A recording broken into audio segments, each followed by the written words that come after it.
Tada!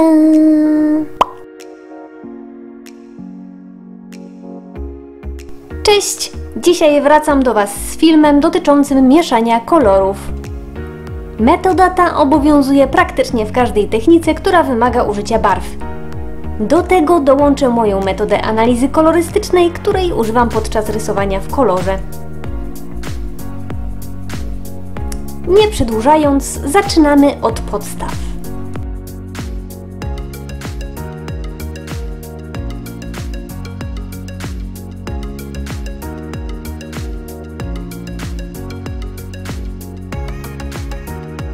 Widzicie tutaj 3 kredki w kolorze czerwonym, żółtym i niebieskim.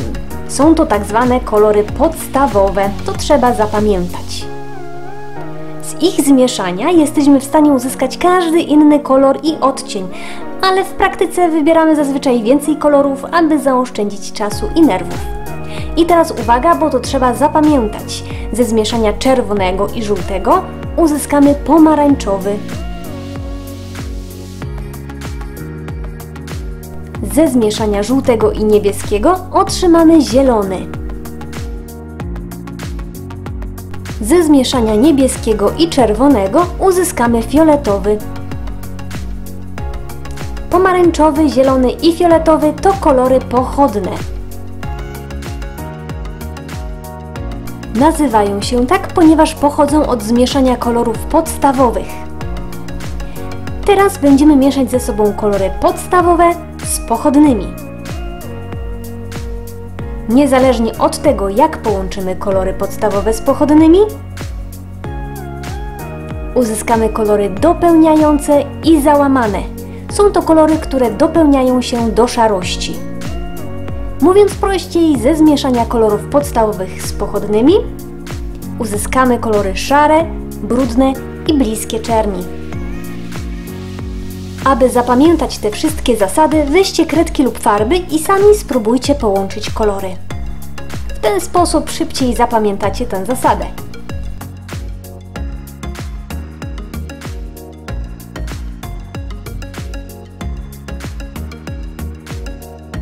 Kolory dzielimy na ciepłe i zimne. Aby je rozróżniać, trzeba użyć wrażliwości kolorystycznej oraz wyobraźni. Kolory ciepłe ogrzewają, kolory zimne chłodzą. To taki kontrast lata i zimy. Kolory ciepłe to te, które mają większą domieszkę żółci. Natomiast kolory chłodne to te, które mają większą domieszkę niebieskiego. I tak na przykład uzyskamy chłodny lub ciepły odcień zieleni w zależności od tego, czy dodamy żółtego czy niebieskiego. Tak więc jeden kolor może mieć swój odcień ciepły i zimny. Ale nie każdy kolor da się ocieplić żółtym i schłodzić błękitem, bo czasem możemy zmienić całkowicie w ten sposób jego odcień. Dlatego Waszym zadaniem będzie poeksperymentować. Wybrane przez Was kolory kredek spróbujcie ocieplić żółtym i schłodzić niebieskim i zobaczycie, co Wam z tego wyjdzie. Z czasem zaczniecie zapamiętywać, jakie odcienie uzyskacie, miksując ze sobą takie, a nie inne kolory. Trzeba również zapamiętać, że ciepłe barwy ożywiają i wybijają się na pierwszy plan. Chłodne tonacje oddalają, sprawiają, że coś staje się mniej zauważalne.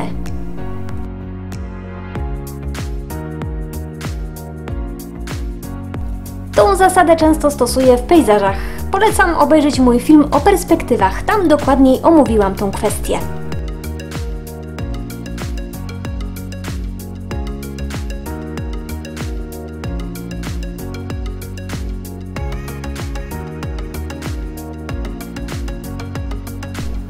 No a zanim zacznę kolorować, w doborze odpowiednich barw pomaga mi analiza kolorystyczna tego, co będę rysować. W tym celu przyglądam się zdjęciu i staram się dobrać odpowiednie kolory kredek do widocznych kolorów na zdjęciu. Osobom początkującym polecam przykładać kredki do danego miejsca na zdjęciu. Dzięki temu lepiej dobierzemy niezbędne kolory.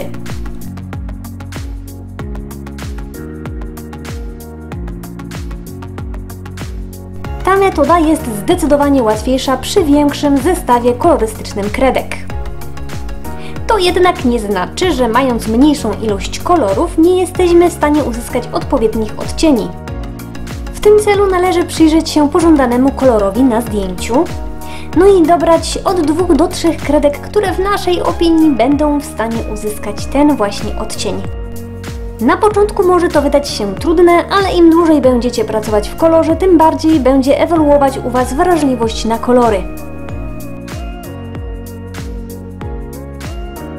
No i z czasem nie będziecie musieli przykładać kredek, tylko będziecie dobierać barwy intuicyjnie, polegając na tej właśnie wrażliwości kolorystycznej.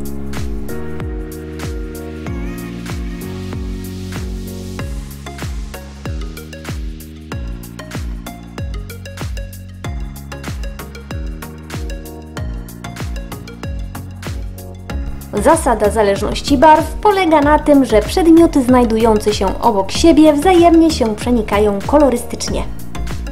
Nie tylko ochładzają lub ocieplają, ale również pozostawiają na innych własne kolory w miejscu zbliżenia. Zjawisko to na niektórych przedmiotach jest wyraźnie widoczne, a czasem prawie niezauważalne, ale podczas mieszania kolorów warto o tym pamiętać. No i na przykład mój kubek do yerba mate jest w kolorze chłodnego różu, ponieważ otoczony jest chłodnym kolorem białego blatu.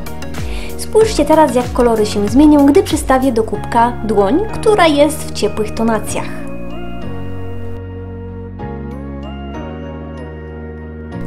Teraz spójrzcie, jak kolor różowy zmieni się, gdy postawię kubek w brązowej kolorystyce.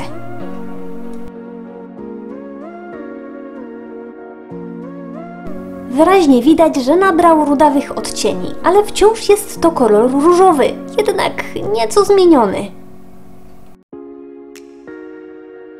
Ta zasada bardzo pomaga w nauce mieszania kolorów, a także wyostrza wrażliwość kolorystyczną.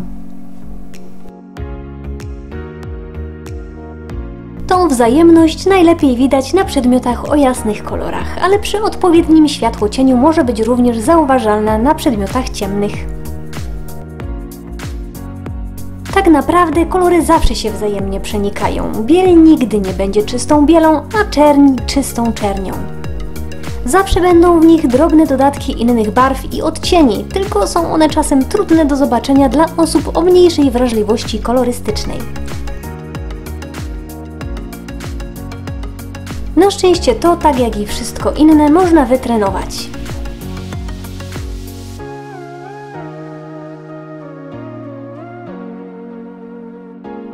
Zasada zależności barw dotyczy również światła, bo czasem jest ono w chłodnych tonacjach, a czasem w ciepłych i to również wpływa na kolorystykę przedmiotu, jak i rysowanej skóry. Z tego właśnie powodu często w swoich portretach dodaję błękitów, fioletów, a nawet zieleni. Wiele zależy od światła i przedmiotów znajdujących się obok siebie. I to tyle na dzisiaj. Mam nadzieję, że Wam pomogłam. No i przepraszam za moją długą nieobecność, jak zwykle. Chwyciła mnie ostatnio jakaś deprecha i doszły do tego problemy zdrowotne i odechciało mi się wszystkiego. To lato nie było dla mnie łaskawe, choć zapowiadało się zupełnie inaczej. No... Także tak, niestety z wiekiem ciało się psuje i trudno o nowe części wymienne. No to tyle. Trzymajcie się cieplutko i do następnego bereta, oby już wkrótce.